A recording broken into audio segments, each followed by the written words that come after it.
नमो बुद्धाय जय भीम. भाग 7. महिलांचे प्रवर्तन. 1. महाप्रजापती गौतमी, यशोधरा आणि त्यांच्या मैत्रिणींचे प्रवर्तन. जेव्हा तथागत बुद्धाने कपिलवस्तूला भेट दिली तेव्हा शाक्य पुरुषांप्रमाणे शाक्य स्त्रियांना देखील संघात प्रविष्ट होण्याची उत्सुकता होती. अशा स्त्रियांचे नेतृत्व महाप्रजापती गौतमीकडे होते. त्यावेळी तथागत शाक्यांसह नौग्रधारामात विहार करीत होते. त्यावेळी महाप्रजापती गौतमी यांच्याकडे जाऊन म्हणाल्या, तथागतांनी सांगितलेला धम्म आणि विनयानुसार स्त्रियांना प्रवज्य देऊन त्यांना संघात प्रवेश देण्याची अनुज्ञा दिली तर फार चांगले होईल. नको गौतमी, असा विचार आपल्या मनात येऊ देऊ नका. पुन्हा दुसऱ्यांदा आणि तिसऱ्यांदा महाप्रजापती गौतमी यांनी त्याच शब्दात विनंती केली आणि दोन्ही वेळा बुद्धांनी त्यांना तेच उत्तर दिले. नंतर निराश आणि दुःखी झालेल्या गौतमींनी बुद्धांना वंदन केले आणि अश्रू ढाळीत त्या परत गेल्या. पुढील प्रवासाकरिता तथागतांनी न्याग्रोधाराम सोडल्यानंतर महाप्रजापती आणि शाक्य स्त्रिया एकत्र जमल्या आणि आपली संघप्रवेशाची विनंती व तथागतांनी त्या विनंतीला दिलेला नकार याविषयी त्या विचार करू लागल्या. तथागतांचा नकार अंतिम आहे असे मानण्यास शाक्य स्त्रिया तयार नव्हत्या. त्यांनी यापुढे जाऊन परिवर्जकाचा स्वतःचा वेश धारण करून तथागतांसमोर उभे राहण्याचे आणि आपण अगोदरच प्रवज्ञा घेतली असल्याचे तथागतांचे निदर्शनास आणून देण्याचे ठरविले. तदनुसार महाप्रजापतीने मुंडन केले, पीतवस्त्र धारण केले आणि शाक्य कुळातील अनेक स्त्रियांसह त्या तथागतांना भेटण्यासाठी निघाल्या. तथागतांनी त्यावेळी वैशाली येथे महावनातील कुटागार भवनात विहार करीत होते. महाप्रजापती गौतमी आपल्या सोबतिनीसह हळूहळू वैशालीला येऊन पोहोचल्या आणि धुळीने माखलेल्या व सुजलेल्या पायाने त्या कुटागाराच्या सभागृहात आल्या. तथागत न्याग्रोधारामात वास्तव्य करीत असताना त्यांना जी विनंती केली होती तीच विनंती पुन्हा एकदा केली आणि तथागतांनी ती पुन्हा नाकारली. आपल्या विनंतीला दुसऱ्यांदा नकार मिळाल्यानंतर महाप्रजापती मागे फिरून सभागृहाच्या प्रवेशद्वारापाशी जाऊन उभ्या राहिल्या. काय करावे हे त्यांना सुचेना. याप्रमाणे उभ्या राहिल्या असतानाच सभागृहाकडे येत असलेल्या आनंदाने त्यांना पाहिले आणि ओळखले. तेव्हा त्यांनी महाप्रजापतींना विचारले, सुजलेल्या आणि धुळेने माखलेल्या पायाने प्रवेशद्वाराबाहेर अशा दुःखाने रडत आणि अश्रू ढाळत आपण का उभे आहात?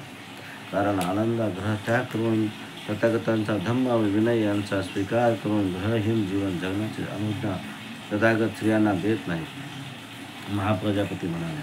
नंतर स्थविर आनंद ज्या ठिकाणी तथागत होते त्या ठिकाणी गेले. त्यांनी तथागतास अभिवादन केले आणि एका बाजूला बसल्यावर ते तथागतांना म्हणाले, पहा, तथागत महाप्रजापती गौतमी प्रवेशद्वाराबरोबर उभे आहेत. त्यांचे पाय सुजलेले आहेत आणि ते धुळीने माखलेले आहेत. दुःखी कष्टी होऊन रडत त्या अश्रू ढाळीत आहेत.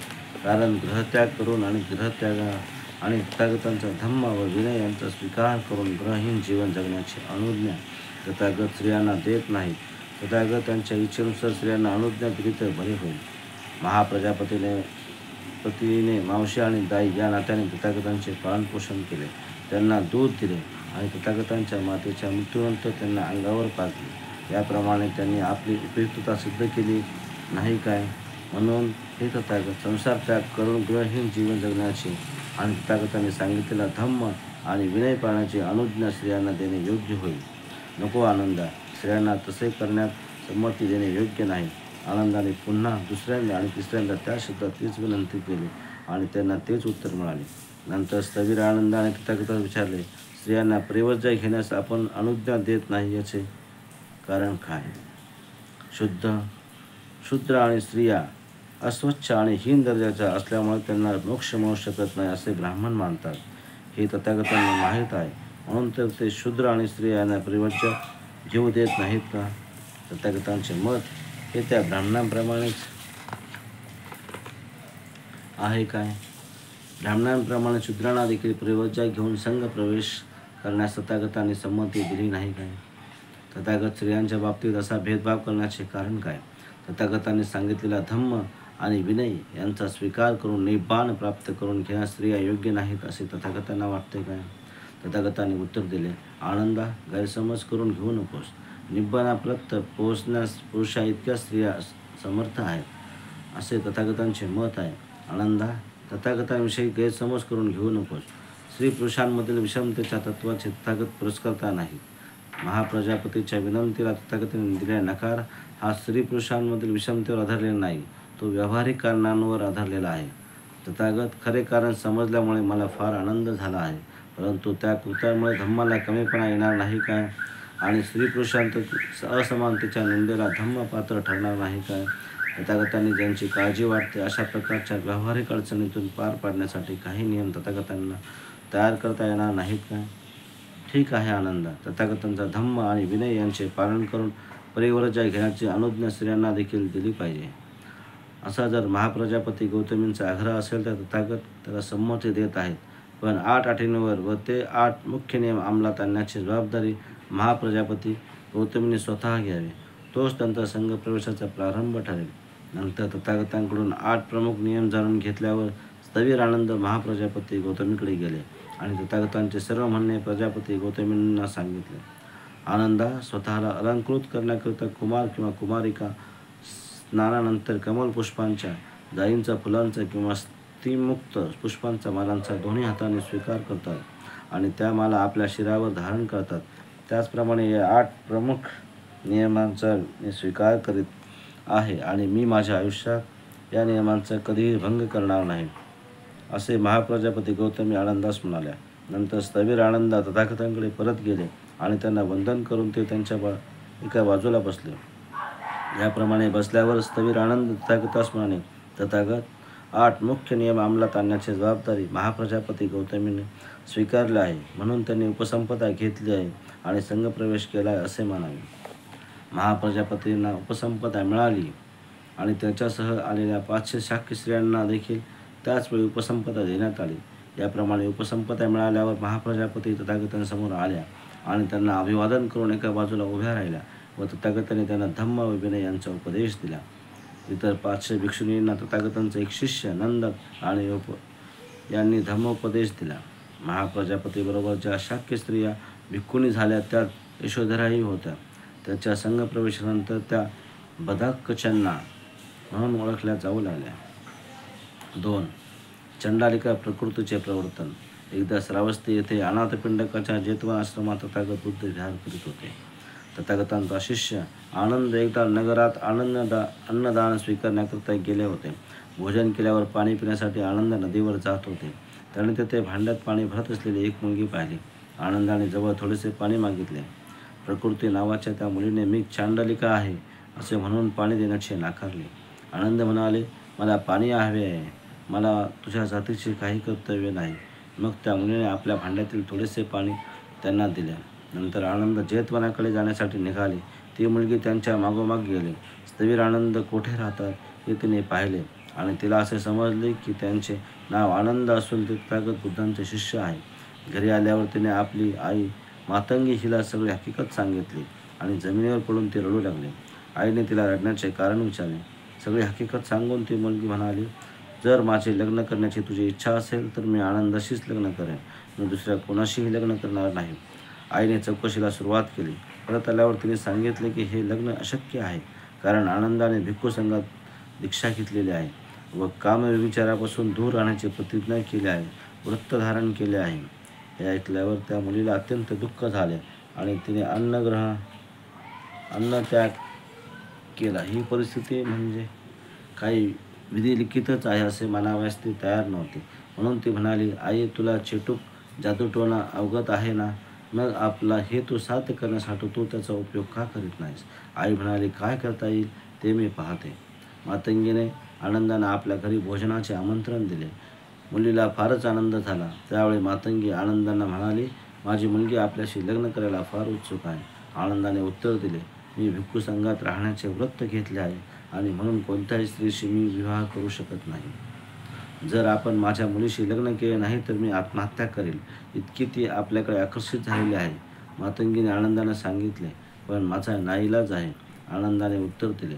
मातंगी आत गेली आणि तिने आपल्या मुलीला आनंदाने लग्न करण्यास नकार दिल्याचे सांगितले. मुलीने ओरडून विचारले, आई, तुझी ती चेटूक विद्या गेली कुठे? आई म्हणाली, माझे चेटूक तथागतांच्या विरुद्ध चालू शकत नाही. मुलगी ओरडून म्हणाली, दार बंद कर आणि त्यांना बाहेर जाऊ देऊ नकोस, म्हणजे आज रात्रीच मी त्यांना माझे पती व्हावयास लावते. आईने मुलीच्या इच्छेप्रमाणे केले. रात्र झाल्यावर आईने एक बिछाना खोलीत आणला. उत्कृष्ट पोशाख करून मुलीने आत पाऊल टाकले, परंतु आनंद अचल राहिला. आईने शेवटी चिटुकाचा प्रयोग केला. त्यामुळे खोलीत आग भडकली. आईने आनंदाचे वस्त्र धरले आणि ती म्हणाली, जर तुम्ही माझ्या मुलीबरोबर लग्न करणार नसेल तर तुम्हाला मी या आगीत फेकून देईन. तथापि आनंद शरण गेला नाही.